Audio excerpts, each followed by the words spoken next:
Hello, how are you? And welcome to this, our second episode in our sermon series or sharing series on the grace of God. Yesterday we saw that it has to be unmerited. It is favor. It is not something you can earn, and we have not yet even defining it. We're just talking a little bit, biting the same cake from different angles. We tackled unmerited, and what we saw that Abraham is born into a family, and for some reason God chooses him among his brethren, and there was nothing different he had from his brethren. Today we want to pick that on and take it further. The grace of God is unmerited. Like, what that means is that you cannot earn, you cannot make yourself appropriate to receive.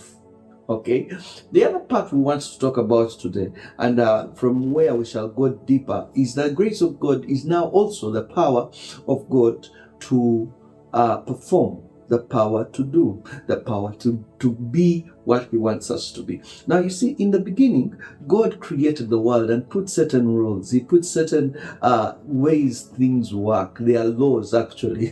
There are laws. For example, you stand up on the tallest building in your city and jump, you're going down. You're going down. That is a law called gravity. He put different laws that if you do this, this is what will happen. The other day, my boy went and picked chili or red pepper, and he asked the mother whether he could chew it, and the mother said, "No, that's going to burn you." And he went ahead and chewed it, and for 2 hours he was scrubbing his tongue. And there is a law: put chili in your mouth, you're going to get hot. It's going to be real hot. Now, God designed different laws, and some of those we have been able to manipulate and make things like planes, like locomotives, like all of this stuff. Anyway, the brief is, in the laws of God, they were for us. He did them, or He designed them, to help us have a very good experience on earth. But nobody was found in the whole world able to perform them 100%. And then there was a clause in the laws. When you read the books of Exodus, Leviticus, and Deuteronomy, the clause suggested that if you broke one, you were guilty of breaking all.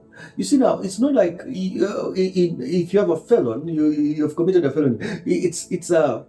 They have maybe 3-6 months of time. You're doing time, you're going to jail for about 6 months because of what? If you've committed murder, it's life. God, whether you have lied or murdered, you all have fallen short.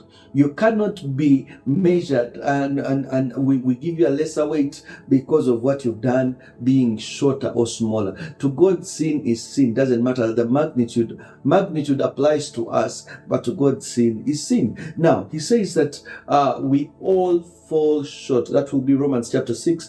That we all fall short. Nobody has been able to make it. All have sinned and fallen short of the glory of God. What that means is that nobody was able to do the will of God. Nobody is. Now God comes in and says, "Hey guys, stop trying to make me happy, stop trying to please me." And He gives us some supernatural enablement to make Him happy, and that is called the grace of God. We're going to dive deep into it, but I wanted to just throw it out there as a definition of the grace of God to be the divine enablement to do the will of God. So we have two things. In the grace of God, you have unmerited favor, where God favors you because of no reason about you, because it is not about you, it's really about Him. In unmerited favor, we find Him picking and choosing who He will work with,